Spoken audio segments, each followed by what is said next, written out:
It's IPL time বেবে। আমি KKR.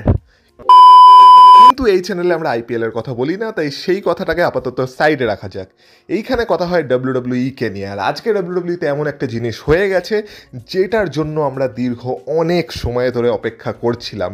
কারণ আজকের স্ম্যাকডাউনে একসাথে উপস্থিত ছিল Roman Reigns, Seth Rollins, CM punk. তো কি কি হলো তাদের মধ্যে সেটা নিয়ে কথা হবে এই ভিডিওতে, তাই ভিডিওটা পুরোটা দেখো, স্কিপ করো না, কারণ তোমরা দেখছো Rachel entertainer. So let's start the entertainment.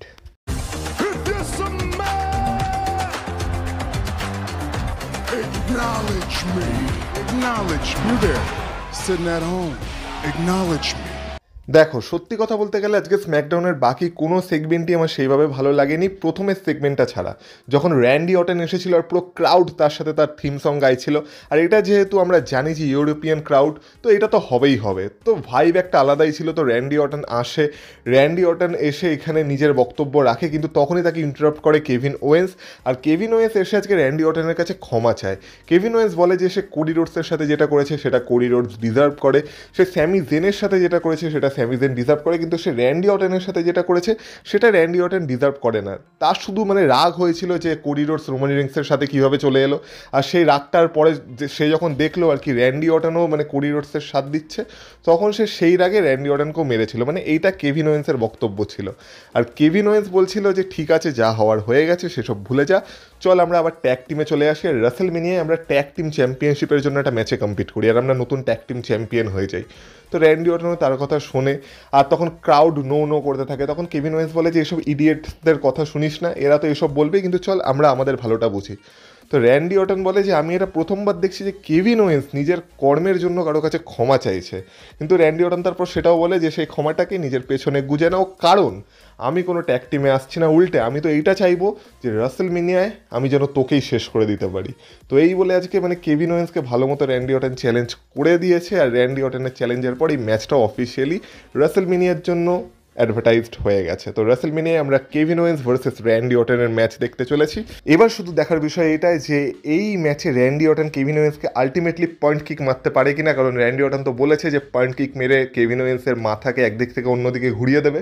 তো সেইটা র্যান্ডি অর্টন পারে কিনা সেটাই এখন দেখার বিষয়। আর এই কারণেই এই ম্যাচটার জন্য আমি তো এক্সাইটেড আছি। এছাড়া আজকে জেকব ফাটু ভার্সেস ব্রন স্ট্রোম্যানের মধ্যে একটা ম্যাচ ছিল, আর এই ম্যাচে যে জিততো সে ইউএস চ্যাম্পিয়নশিপের জন্য অপরচুনিটি পেত। তো এই ম্যাচে আমরা দেখতে পাই যে জেকব ফাটু আর ব্রন স্ট্রোম্যানের মধ্যে একটা দুর্দান্ত ম্যাচ হয়। আর এই ম্যাচে যখন দেখে মনে হয় যে জেকব ফাটু এবার জিতেই যাবে আর ব্রন স্ট্রোম্যানের অবস্থা পুরোপুরি খারাপ হয়েই গেছে, সেই সময় আমরা দেখতে পাই কোথা থেকে সোলো সিকোয়া আর টামাটোঙ্গা এসে সেই ম্যাচে ইন্টারফেয়ার করে ব্রন স্ট্রোম্যানকে মারতে শুরু করে। আর যেহেতু তারা ব্রন স্ট্রোম্যানকে মারে, তো ডিসকোয়ালিফিকেশনের মাধ্যমে ব্রন স্ট্রোম্যান এই ম্যাচটা জিতে যায়। এবার জেকব ফাটু ভাবে এটা আমার আনন্দ পাওয়া উচিত নাকি আমার দুঃখ পাওয়া উচিত, এটা কি হলো, আমার জেতা ম্যাচ আমি হেরে গেলাম।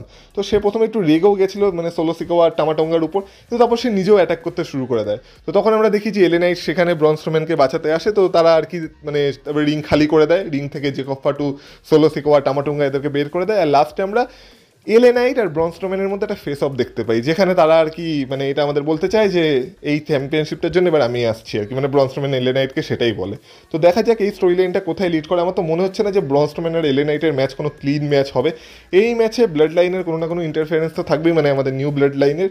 তো আলটিমেটলি রাসেলমেনিয়াতে কোন ম্যাচটা হয়, Jacob Fatu versus Solo Sikoa, নাকি Jacob Fatu versus Solo Sikoa versus Braun Strowman, নাকি Jacob Fatu versus Solo Sikoa versus Braun Strowman versus LA নাইটের মধ্যে ইউনাইটেড স্টেটস চ্যাম্পিয়নশিপের ম্যাচ, সেটা দেখার বিষয়। এখন এই একটা ম্যাচ কি হবে সেটা নিয়ে কোনো ধারণা পাওয়া যাচ্ছে না, দেখা যাক। রাসেলমেনিয়া আস্তে আস্তে আমরা তো জেনেই যাব। কিন্তু এইসব বাদ দিয়ে যদি চলে আসা যায় স্ম্যাকডাউনের মেন হাইলাইটের, যেটা ছিল স্ম্যাকডাউনের মেন ইভেন্ট থেকে, কারণ আজকে প্রথমবারের জন্য আমরা ইউরোপিয়ান ক্রাউডের মাঝে রোমান রেইন্সকে দেখতে পাচ্ছিলাম। আর রোমান রেইন্সের এন্ট্রির সাথে সাথে ক্রাউড যেভাবে ফেটে পড়েছিল সেটাই বলে দেয় যে এই হলো আমাদের ওটিসি।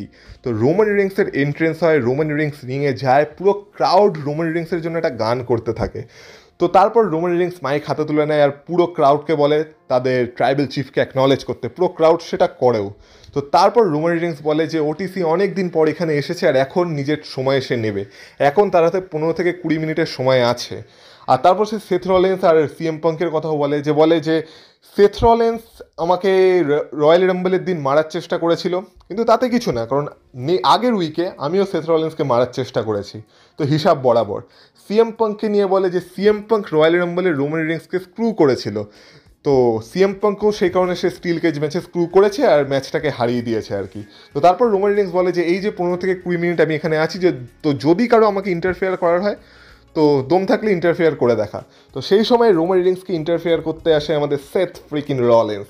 তো সেথ রলিন্স তারপর রিংয়ে যায়, পুরো ক্রাউড তার সাথে তার গান করতে থাকে, মোমেন্টটা দারুণ ছিল। রোমান রিংস আর পল হেমনও দেখছিল যে সেথ রলিন্সও ক্রাউডের থেকে অনেকটাই চিয়ার পাচ্ছে। তো সেথ রলিন্স এসে রোমান রিংসকে বলে যে দেখ, তুই আর আমি এই ইন্ডাস্ট্রিতে আমাদের অনেক ইতিহাস আছে, এটা একদম সত্যি কথা যে আমাকে ছাড়া তোর কোনো অস্তিত্ব নেই, তোকে ছাড়া আমার কোনো অস্তিত্ব নেই, আমরা এই ইন্ডাস্ট্রিতে একসাথে বড় হয়েছি আর এখন আমরা একসাথে কোএক্সিস্ট করতে পারছি না এক রিংয়ে। তো তুই আমার সাথে যা করেছিস, আমি তোর সাথে যা করেছি, তো এবার সময় এসেছে হিসাবটাকে বরাবর করার। আমাদের মধ্যে এর আগে অনেক চ্যাপ্টার লেখা হয়েছে আর এবার সময় এসেছে একটা নতুন চ্যাপ্টার লেখার। এই বলে তারা দুজনকে মারতেই যাচ্ছিল, কিন্তু সেই সময় সেখানে চলে আসে best in the world CM punk. তো পুরো ক্রাউড আবার সিএম পাঙ্কের সাথেও সিএম পাঙ্কের থিম গাইতে থাকে। তো সিএম পাঙ্ক রিংয়ে আসে, তো তারপর সিএম পাঙ্ক রিংয়ে যায়, রিংয়ে গিয়ে রিংয়ের কর্নারে উঠে বলে যে দেখ, আমি আমার হাতে এই যে টেপটা লাগিয়েছি না, এই টেপটা আমি কোনো মাইক্রোফোন ধরার জন্য লাগাইনি, কিন্তু আমরা যে সার্কাসটা এরপর শুরু করতে চলেছি সেটা শুরু করার আগে আমার কিছু কথা বলার আছে। আর তারপর সিএম পাঙ্ক বলে যে দেখ রোমান, তুই আমাকে বলছিস আমি নাকি তোকে রয়্যাল রাম্বলে স্ক্রু করেছি, কিন্তু তোর একটা জিনিস মনে রাখা দরকার, বা তোর ওয়াইজ ম্যানেরও তোর মাথায় একটা জিনিস ঢুকিয়ে দেওয়া দরকার, যে রয়্যাল রাম্বলে কোনো টিম ওয়ার্ক হয় না। রয়্যাল রাম্বল হচ্ছে এভরি ম্যান ফর হিমসেলফ, আর রয়্যাল রাম্বলে সবাই সবার জন্য লড়ে। তো ওইখানে আমার তোকে স্ক্রু করার কোনো মানেই হয় না, আমি ওখানে জেতার জন্য লড়েছি আর এই কারণেই আমি তোকে এলিমিনেট করেছি। আর তারপর সিএম পাঙ্ক রোমান রিংসকে বলে যে দেখ রোমান, তুই হয়তো এখানে দাঁড়িয়ে থাকতে পারতিস না যদি না আমি সার্ভাইভার সিরিজে তোকে হেল্প করতাম তোরই ফ্যামিলির এগেনস্টে যুদ্ধে জেতার জন্য। আর তারপর সে পল হেমনকে বলে আর পল, আমার মনে হয় সেই কারণে আমি তোর কাছে এখন একটা ফেভার পাই। তো পল হেমন বলে এখনই সেই ফেভারটা লাগবে? সিএম পাঙ্ক বলে যে না, এখন সেই কোনো ফেভার লাগবে না, আমি ফেভার ঠিক টাইমে চেয়ে নেবো। আর এটা বলার পর আমরা দেখতে পাই যে রোমান রিংস তারপর পল হেমনের দিকে ঘুরে তাকায় যে কোন ফেভারের কথা চলছে, আর এই সুযোগটাকে কাজে লাগিয়ে সিএম পাঙ্ক মাইক দিয়ে রোমান রিংসের পেছনে অ্যাটাক করে দেয়। তো তারপর সিএম পাঙ্ক আর রোমান রিংসের মধ্যে ব্রল চালু হয়। প্রথম দিকে তো সেথ রলিন্স দাঁড়িয়ে দেখছিল, তারপর সেথ রলিন্সও তার মাঝখানে ইনভলভ হয় আর সেও ব্রল করতে থাকে। তো তারপর ব্রলটা আরও বড় রূপ নেয়, তিনজনকে মারতে থাকে। আমরা দেখি রিংয়ের মধ্যে অ্যাকশন চলে, রিং সাইডে অ্যাকশন চলে, তারপর সেখানে রেফারি চলে আসে, সেখানে অনেক সিকিউরিটি গার্ড চলে আসে, তারা তিনজনকে আলাদা করার চেষ্টা করে। তো আমরা দেখতে পাই সবার প্রথমে সেথ রলিন্স আর কি সিএম পাঙ্ক আর রোমান রিংসকে ফেলে দিয়ে রাসেলমেনিয়ার দিকে সাইন করে যে আমি রাসেলমেনিয়া তোদের দুজনকে দেখে নিতে চলেছি। তারপর আমরা দেখতে পাই সিএম পাঙ্কের মোমেন্ট আসে যখন সিএম পাঙ্ক রোমান রিংস আর ওই দিক থেকে সেথ রলিন্সকে ফেলে দিয়ে রাসেলমেনিয়ার দিকে সাইন করে আর বলে যে রাসেলমেনিয়া আমিও তোদের দুজনকে দেখে নিতে চলেছি। আর লাস্টে আমরা দেখতে পাই আমাদের ওটিসি একটা স্টিল স্টেপস তুলে নেয় আর সেইটা দিয়ে দুজনকে অ্যাটাক করে, আর তারপর সেও রাসেলমেনিয়ার দিকে সাইন করে, আর এটা অফিসিয়াল করে দেয় যে এই তিনজনের ম্যাচ আমরা রাসেলমেনিয়াতেই দেখতে চলেছি। আর লাস্টে আমরা দেখতে পাই ব্রল কন্টিনিউ হয় আর এইভাবে স্ম্যাকডাউনের এপিসোড শেষ হয়ে যায়। আর লাস্টে স্ম্যাকডাউন শেষ হওয়ার পর আমরা টুইটার বলতে এখনকার এক্স অ্যাকাউন্টে দেখি যে WWE আর ট্রিপল এইচ এটা অফিসিয়াল করে দিয়েছে যে হ্যাঁ, আমরা রাসেলমেনিয়াতে Roman Reigns versus Seth Rollins versus CM পাঙ্কের ম্যাচই দেখতে চলেছি। তার অফিসিয়াল গ্রাফিক্সও WWE রিলিজ করে দিয়েছে। তো এই বড় ম্যাচ যেটার জন্য আমরা এতদিন অপেক্ষায় ছিলাম সেটা ফাইনালি হতে চলেছে। আর এবার শুধু দেখার বিষয় এটা যে এই ম্যাচটা মেইন ইভেন্টে জায়গা পায় কিনা। আমার তো মনে হয় অবভিয়াসলি এই ম্যাচটা মেইন ইভেন্ট ডিজার্ভ করে, কিন্তু WWE এই ম্যাচটাকে মেইন ইভেন্টে রাখে কিনা এখন এটাই শুধু দেখার বিষয়। তো যাই হোক, স্ম্যাকডাউন তোমাদের কেমন লাগলো, আর এই ম্যাচটা এবার রাসেলমেনিয়াতে অ্যানাউন্স হওয়ার পর এবার তোমাদের রাসেলমেনিয়ার জন্য এক্সাইটমেন্ট কতটা সেটা অবশ্যই কমেন্ট বক্সে কমেন্ট করে বলো। আর এই ভিডিওটা যদি ভালো লেগে থাকে এই ভিডিওটা তো অবশ্যই লাইক করে দিয়েছো, আর এই চ্যানেলে যদি নতুন হয়ে থাকো তো প্লিজ চ্যানেলটাকে সাবস্ক্রাইব করে দিয়েছো। আর তোমরা যদি আমাকে ইনস্টাগ্রামে ফলো করতে চাও তার লিঙ্ক পেয়ে যাবে তোমরা এই ভিডিও ডেসক্রিপশন বক্সে, তো সেখান থেকে তোমরা আমাকে ফলো করে আসতে পারো, তাহলে তোমাদের সাথে কথা হবে আবার পরের ভিডিওতে। আর হ্যাঁ, আজকে আরেকটা ভিডিও আসতে চলেছে, তো সেটার জন্য অপেক্ষা করো, তাহলে তোমাদের সাথে কথা হবে আবার পরের ভিডিওতে। ততক্ষণ তোমরা ভালো থেকো, টাটা।